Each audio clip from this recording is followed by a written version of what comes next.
Those sleek, polished sunscreen tubes you use every day may be the very reason your skin feels more burned, irritated, and betrayed than protected. It sounds backwards, but I am not joking. Today's volume-obsessed beauty market has pushed even trusted brands into a race for prettier packaging, faster sales, louder claims, and cheaper shortcuts. And somewhere in that race, your skin gets treated like an afterthought. One sunscreen foundation was recalled after mold was found. One respected dermatology brand has been accused of overstating SPF protection. One beachy favorite was punished over reef-friendly claims. And one viral sunscreen looked so much like whipped cream that the FDA had to step in. So no, this is not just about bad texture or greasy skin. This is about what you are trusting with your face, your health, and your long-term protection. I know there are hundreds of sunscreens out there. That is exactly why in this video I am exposing 4 sunscreen brands you should stop trusting in 2026. And do not leave early, because at the end I will show you 3 better options that actually deserve a place on your skin. 1. Suntegrity. We need to talk about Suntegrity first because in my view this case is more serious than what a clean little recall notice may make it sound like. Suntegrity was never just selling sunscreen. They were selling trust. They were selling the idea of a cleaner, safer, more conscious way to protect your face. A product that feels like it belongs in the careful person's bathroom cabinet, not in the danger aisle. And that is exactly why this case hits so hard. In 2024, Suntegrity voluntarily recalled multiple lots of its impeccable skin sunscreen foundation after testing found a higher than acceptable mold count. The mold identified was Aspergillus pseudoi. Now remember what this product is. It is not a bottle of sunscreen you casually smear on your shoulder at the beach and forget. This is a sunscreen foundation. It goes on the face, around the cheeks, around the nose, near the mouth, close to the eyes, over skin that may already be irritated, sunburned, freshly treated, or fragile. That is not a minor place to have a contamination problem. A contaminated topical product can trigger allergic skin reactions. That means redness, itching, swelling, burning rashes, and irritation on the exact area people are trying to protect and improve. If the product touches broken skin or sunburned skin, the concern becomes sharper possible fungal skin infection. And if it gets near the eyes, which face products easily can, the risk can move into eye infection territory. That is the nightmare version of skincare. You buy something to protect your face from the sun, then discover the tube may be carrying something that can inflame your skin, infect vulnerable areas, or turn your daily routine into a medical problem. So how does something like this happen? The most likely concern is not simply that a product was dirty from the beginning. The troubling part is that Suntegrity itself said the issue appeared over time after release with signs like separation off odor and mold growth. That points toward a bigger problem: formula stability and preservation. A sunscreen foundation is not a simple product. It has SPF actives, pigments, oils, water, skin care ingredients, packaging, and repeated user exposure. If the preservation system, manufacturing control packaging, or long-term stability testing is not strong enough, the product may look acceptable at first, then degrade later inside the tube. And that is where clean beauty gets uncomfortable, because clean-sounding marketing does not matter if the formula cannot stay clean. Now, to be fair, Suntegrity did issue a voluntary recall. It suggests they did not simply ignore the problem and hope no one noticed. There is some responsibility there. But now imagine this more personally. Imagine waking up, picking up that exact tube, squeezing it onto your fingers, and spreading it across your face before work. You would not be thinking about corporate responsibility in that moment. You would be thinking, how did this end up in my bathroom? So no, I would not be casual with Suntegrity after this. If you already own this product, check the lot number immediately.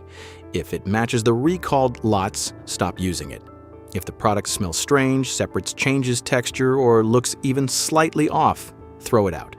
And if you have used it and notice unusual irritation, swelling, rash, burning, eye discomfort, or signs of infection, talk to a medical professional. Suntegrity may still have products people like, but trust should not be automatic anymore. When a sunscreen brand builds its reputation on clean protection, then has a mold contamination recall on a face product, the consumer has every right to become difficult, suspicious, and very, very picky. La Roche-Posay. Not many sunscreen brands can look at Suntegrity and confidently say, "We are above that." La Roche-Posay is one of the few. At least that is how the brand has been positioned in the minds of many American consumers. La Roche-Posay has the image of a serious dermatology brand, sensitive skin friendly, pharmacy coded, doctor approved in spirit even when no doctor is standing next to you. It feels clinical, it feels careful, it feels like the sunscreen you buy when you finally want to do the responsible thing. And that is exactly why its problem is so irritating.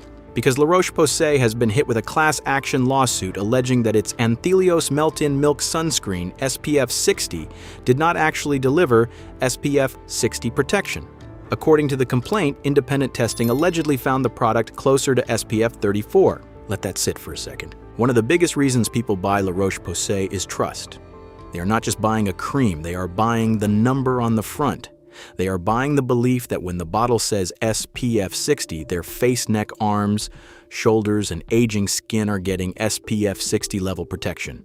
SPF is supposed to measure how well a sunscreen helps protect against UVB rays, the rays most directly linked to sunburn. In simple terms, a higher SPF usually means stronger protection when used correctly. So when a sunscreen says SPF 60, people assume they're getting a serious shield. But if the allegation is true, this product was not even close to that promise. SPF 34 is not nothing, but it is not SPF 60. It is barely more than halfway there. And that gap matters, because sunscreen is not a decorative product. It is not some little luxury cream you can forgive for being mostly marketing. Sunscreen is a health product. People use it before gardening, driving, walking, fishing, going to the beach, playing golf, or spending hours outside with their grandchildren. If they believe they are wearing SPF 60, they may stay in the sun longer. They may reapply later. They may skip a hat. That is how a label problem becomes a health problem. The impact is not just one bad afternoon. It can mean harsher sunburn, more UV damage, more dark spots, faster skin aging, more accumulated exposure over the years. And for older adults or anyone already worried about skin cancer, that is not some tiny technical difference. That is the exact thing sunscreen is supposed to help prevent. This case annoys me because it feels avoidable.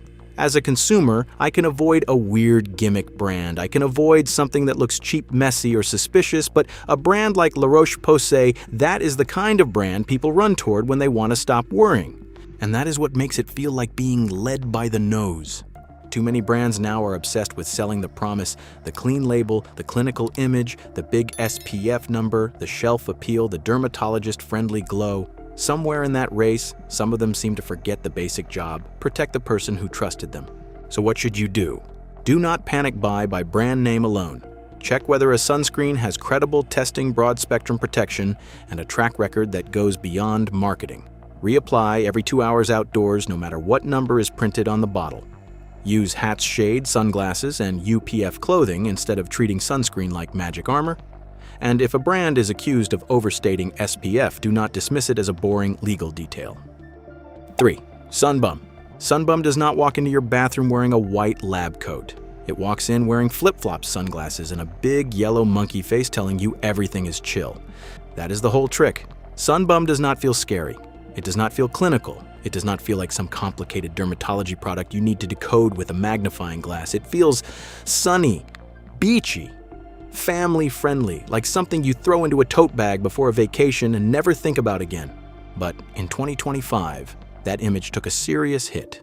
Sunbum agreed to pay $300,000 in civil penalties after a case brought by prosecutors in Santa Clara County over its reef-friendly and reef-safe marketing claims. Under the settlement, the company could no longer market certain chemical sunscreens using claims like reef-friendly or reef-compliant or use coral reef imagery in a way that suggested those products were harmless to marine life. That matters because this is not just a small wording issue. It cuts straight into the reason many people chose the brand in the first place. A lot of consumers do not buy Sunbum because they have read every active ingredient. They buy it because it feels harmless. The bottle looks fun. The tone feels relaxed. The branding makes the product seem like part of a clean, sunny, responsible lifestyle. You're not just buying sunscreen. You are buying permission to stop worrying. And that is where this gets ugly. Because reef-friendly is not just a label, it is a moral shortcut. It lets people stand in a drugstore aisle and think good. This one protects my skin and does not hurt the ocean. That is a powerful promise. And if that promise turns out to be misleading, then the customer has not only been sold sunscreen, they have been sold the feeling of being a better person. That is a nasty little business model when you think about it for more than 5 seconds. And the cracks do not stop there.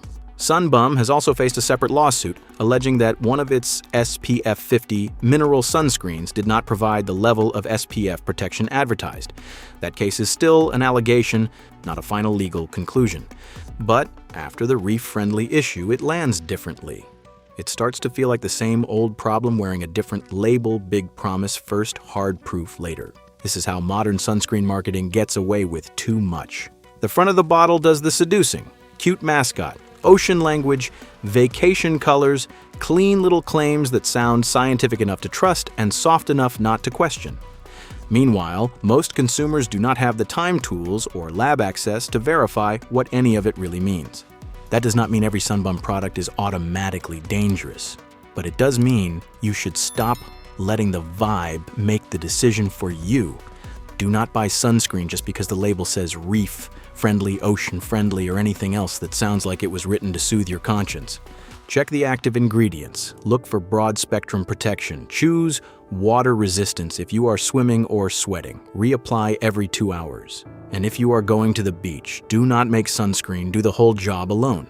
Use a hat, sunglasses, shade, and UPF clothing.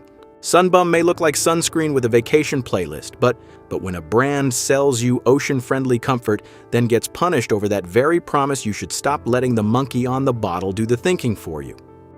4. Vacation Incorporated. At some point, modern skincare stopped asking whether a product was serious enough to protect you and started asking whether it was cute enough to go viral. That is where Vacation Incorporated comes in.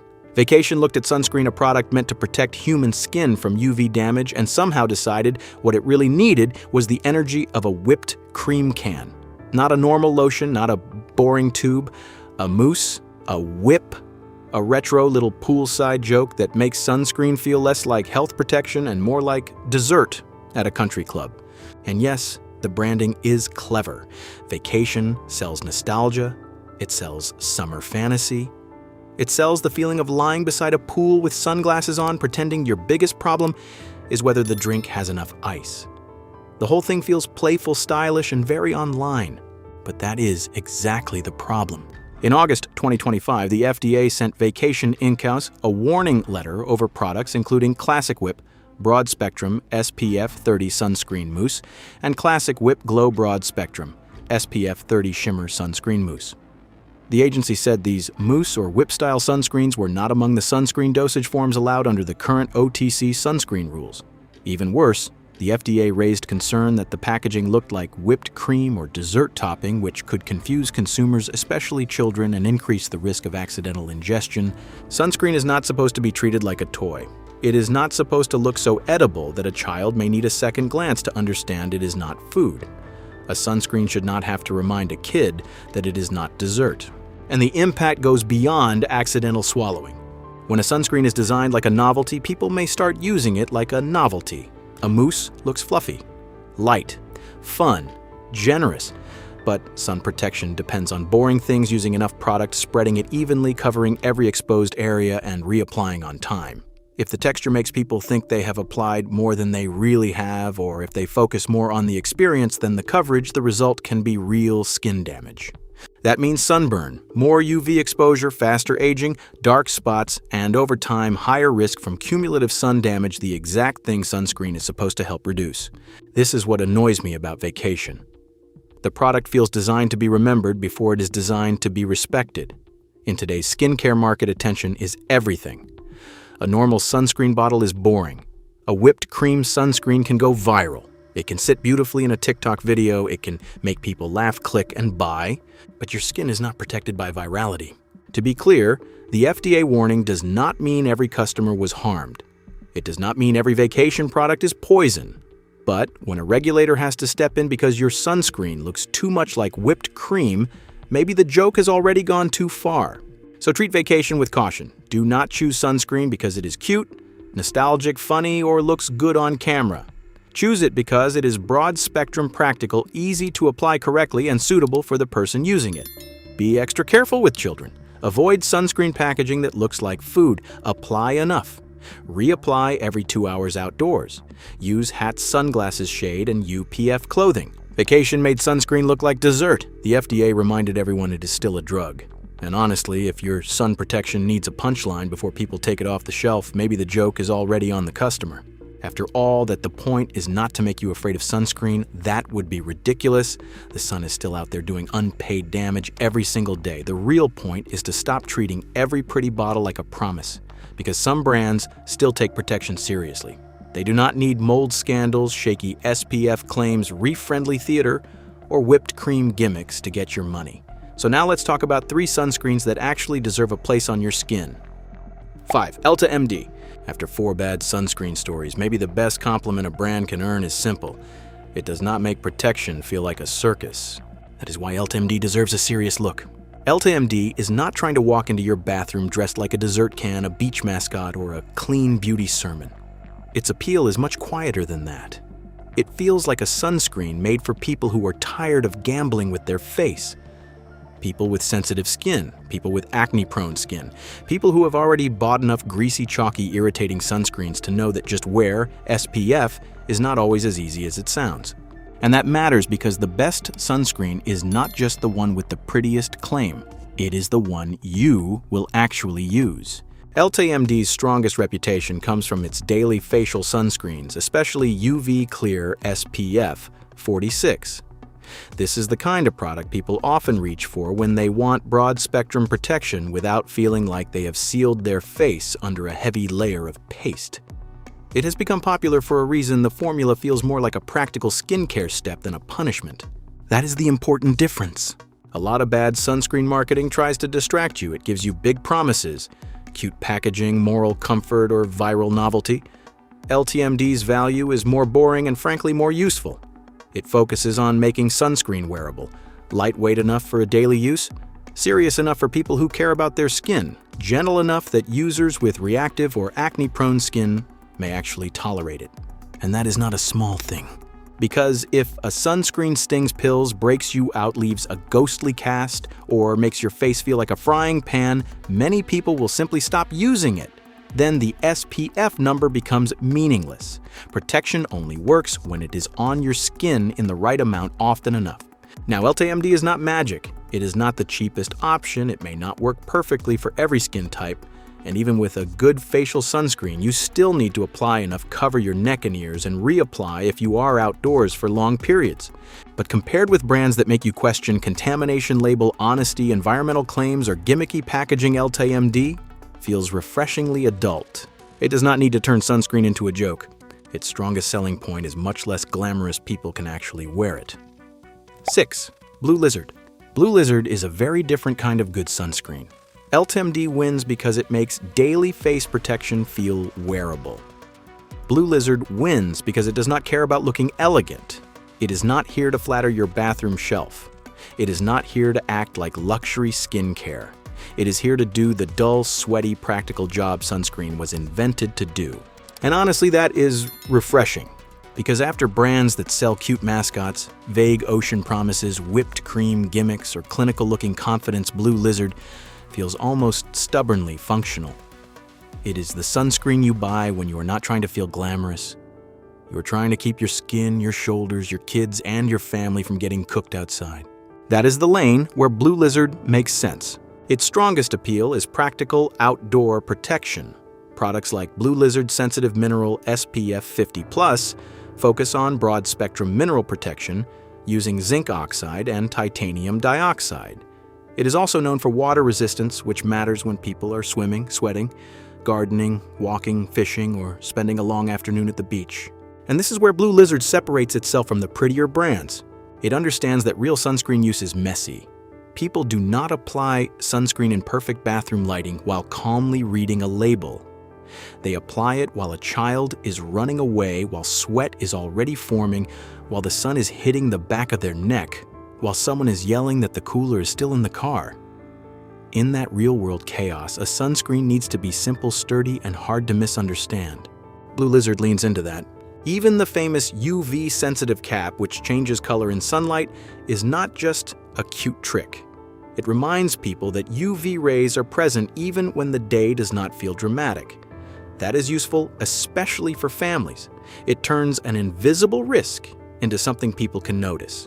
Now, Blue Lizard is not perfect. Mineral sunscreens can feel thicker. They can leave a white cast, especially on deeper skin tones.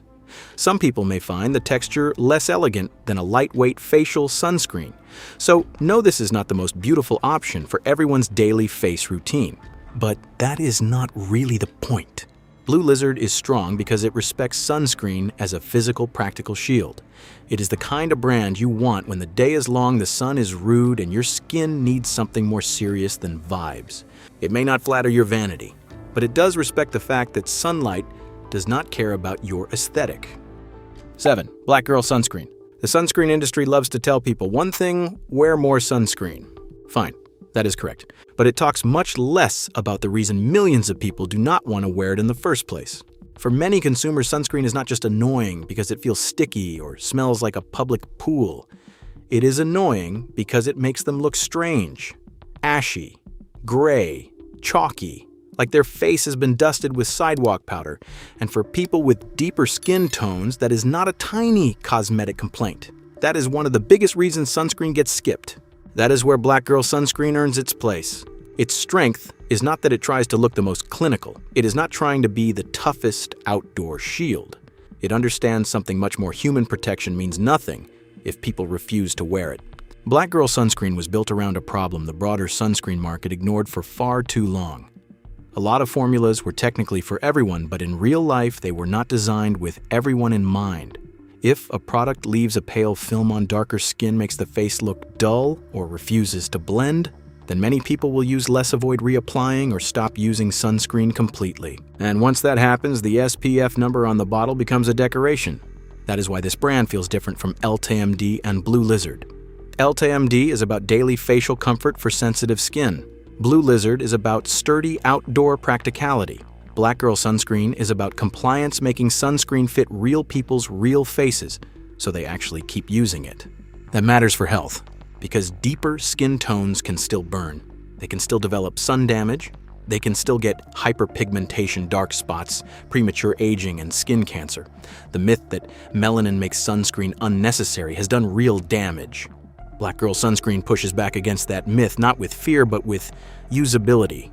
It makes the product less humiliating to wear, less cosmetically punishing, less like something made for someone else. Now be practical. SPF 30 is not a license to roast yourself in the sun all day. If you are swimming, sweating, or staying outside for hours, you still need to reapply. Look for water resistance when needed. Use shade hats, sunglasses, and UPF clothing. But Black Girl Sunscreen deserves credit for solving a problem the industry should have taken seriously years ago.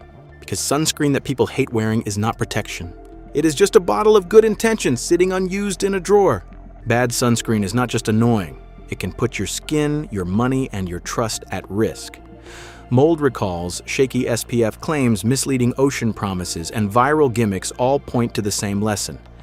Do not let branding do your thinking. Read the label, check the facts, use sunscreen properly, and choose products that protect you in real life, not just in a commercial.